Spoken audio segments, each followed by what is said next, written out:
Hi, I'm Sukli Liu. I'm an assistant professor at the University of Southern California. I direct the Neuroplasticity and Neurorehabilitation Lab, and the goal of my research is to help people get better after stroke. reInvent is a low-cost, portable brain-computer interface that we developed for people who have severe stroke. So the way reInvent works is it takes brain signals and muscle signals that indicate an attempt to move, and it provides feedback in virtual reality of the person actually moving. We really tried to go for a low-cost system. And for most brain-computer interfaces, the biggest cost is in the brain reading equipment. A whole system usually costs anywhere from $10,000 to $30,000. And this makes it really prohibitive for people to be able to access it, so they have to come to a center to use it. What we did is we used an OpenBCI system, which came out of a Kickstarter actually, and it's only $1,000 for a 16-channel EEG system. The downside is that you have to build it yourself, so we built it ourselves. A lot of the components are 3D printed. The cap itself is actually a swim cap from Amazon for under $10, and we poked holes in it in our lab that corresponded to the places people usually put electrodes. We stripped wires, we 3D printed the electrode components, and we assembled it all there. So the cap itself costs less than, I would say, $1,050. So I had worked in brain-computer interface research for a few years, and for the most part we had people come to our centers and we would use really expensive technology to read their brain signals and give them feedback that wasn't really very interesting. But my husband started working in virtual reality, and it seemed like a really exciting and engaging new technology. And at the same time, there were a lot of companies coming out with low-cost ways to do brain imaging. And it seemed like it was time that we could make a low-cost brain-computer interface that might actually be engaging and actually invoke biological systems. We first assess people by doing behavioral assessments to look at their ability to move, and we also assess the connection between the brain and the muscles. Sample.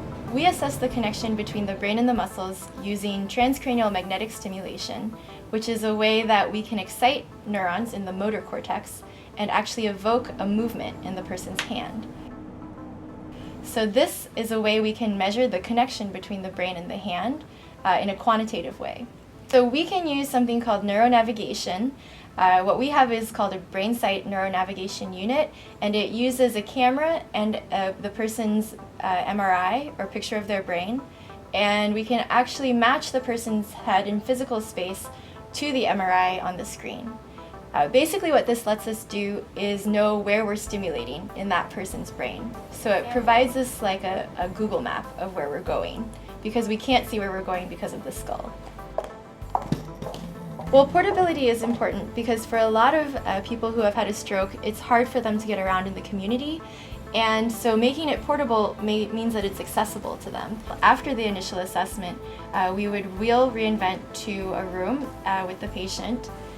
We first go over the procedures with them so they know what's going to happen. We have them sign a consent form or waiver since we are doing research here. Just take out the laptop, which runs all of our software and runs the virtual reality software.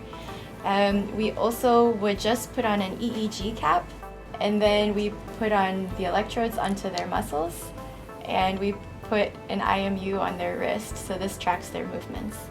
And then finally we put the virtual reality headset on them. There you go, and I'm just going to pull this over. Okay. We take signals from your brain, and we take signals from your muscles, and when those signals indicate that you're trying to move, then in virtual reality your arm moves, even if your arm doesn't really move in the real world. I want you to try to move your hand towards the target position, okay? But we're going to have you do it just using your brain activity. So the way it works is that after a stroke, you generate a motor command to move your arm, and that command gets blocked. So people can think about moving, and we can take those signals that indicate they're thinking about moving and give them feedback in virtual reality that they're actually moving. And the feedback in virtual reality serves to reinforce those good brain signals that they had. So essentially you can think of it as brain training. So normally we train the brain by actually moving the hand, and that's a whole system, and that's what therapy does most of the time. But when they can't move, this is considered like a backdoor. We can just read the brain signals that are good and reinforce them by showing them a hand moving in virtual reality. That orange target position. Good. Okay. So the whole reason I got into research was to help people that we don't have tools to help right now as clinicians. So as a therapist, I felt like I didn't know who was going to recover, and for the people that weren't recovering, I didn't have anything else that I could give them, and that was really frustrating and a little bit heartbreaking. So for me, this research is hopefully my way of helping patients, hopefully a lot of patients. So this is definitely not new. Brain-computer interfaces have been around for decades, and there have been really amazing researchers who pioneered this work. They've pioneered the work in monkeys, in animal models, where they teach monkeys to control something on a computer screen for juice. They've also done this in patients who have locked-in syndrome or difficulties moving or communicating in other ways. The thing that's new here is that we're trying to make it portable and affordable and a lot more engaging by using the virtual reality. I love it because I think it's exciting. It's a blend of technology, it has clinical relevance, it could really help people, we think, in a way that they would enjoy too.